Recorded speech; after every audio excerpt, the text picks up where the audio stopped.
আসসালামু আলাইকুম viewers, welcome to my channel Afiyaz yummy recipe. আজকে আপনাদের সাথে একটি ডেলিশিয়াস বার্গার রেসিপি শেয়ার করব। শুরু করার আগে আমাদের ফেসবুক পেজে লাইক দিন, সি ফার্স্ট দিয়ে ফলো করুন এবং আমাদের ইয়াম্মি রেসিপি গ্রুপে জয়েন করে আমাদের সঙ্গেই থাকুন। লিংক ডিসক্রিপশন বক্সে দেওয়া আছে। ফিরছি ইন্ট্রোর পর।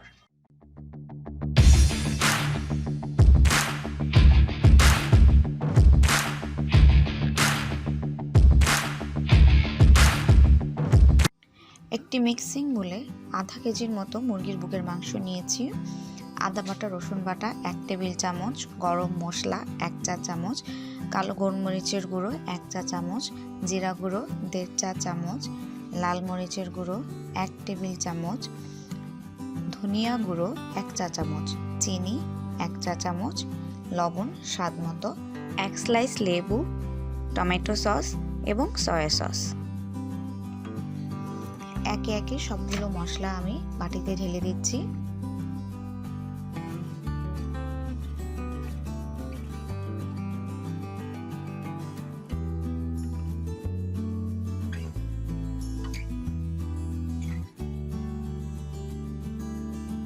দিয়ে দিচ্ছি লেবুর রস, 1 টেবিল চামচ টমেটো সস আর 1 চা চামচের মতো সয়া সস।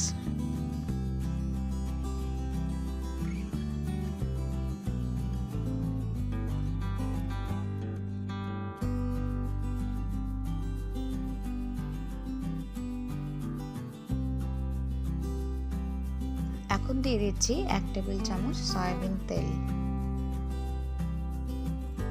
এবার ভালোভাবে মাখিয়ে ম্যারিনেট করে রেখে দেব 1 থেকে 2 ঘন্টার জন্য।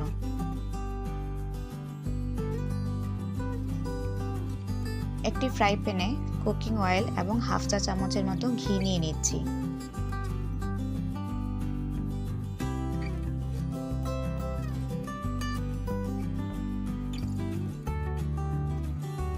এখন মাংসগুলোকে একটি একটি করে বিছিয়ে দিচ্ছি। মাংসগুলোকে অবশ্যই পাতলা পাতলা করে কাটতে হবে যেন ভালোভাবে মাংসগুলোকে ভাজা ভাজা করা যায়। মাংসগুলো একটু সময় নিয়ে ভাজতে হবে যেন 2 পাশ ভালোভাবে ভাজা হয়। আর এই সময় চুলার আঁচ মিডিয়াম রাখতে হবে।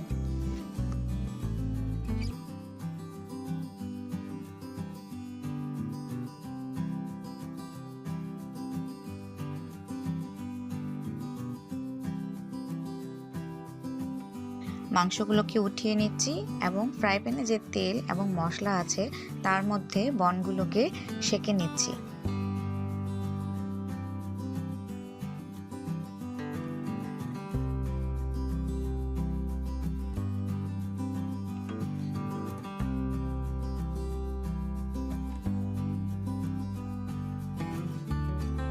এখন কিছু মাংস নিয়ে আমি 2 ভাগে বিছিয়ে নিয়েছি। মোজারেলা চিজ বিছিয়ে দিয়ে 2 থেকে 3 মিনিটের জন্য একদম লো আঁচে ঢেকে দিব যেন চিজে একটি আঠালো ভাব চলে আসে। বনগুলোর মধ্যে বেশি করে মায়োনেজ লাগিয়ে নিচ্ছি। দিচ্ছি মাংস এবং চিজের লেয়ার। আবার একটু সস এবং মায়োনেজ দিয়ে দিচ্ছি শসার পাতলা পাতলা স্লাইস। দিচ্ছি আরেকটি মাংস এবং চিজের লেয়ার, সামান্য মেয়োনিজ এবং টমেটো সস। যারা আমাদের চ্যানেলটিকে সাবস্ক্রাইব করেছেন তাদেরকে অসংখ্য ধন্যবাদ। যারা করেননি তারা এখনই করে ফেলুন এবং আমাদের সঙ্গেই থাকুন। বাস তৈরি হয়ে গেল আমাদের ঘরেই স্বাস্থ্যসম্মত উপায়ে তৈরি করা এবং মাংস মেয়োনিজ সসে ভরা মজাদার ইয়াম্মি বার্গার। দর্শক, আজকের ভিডিও এখানেই শেষ।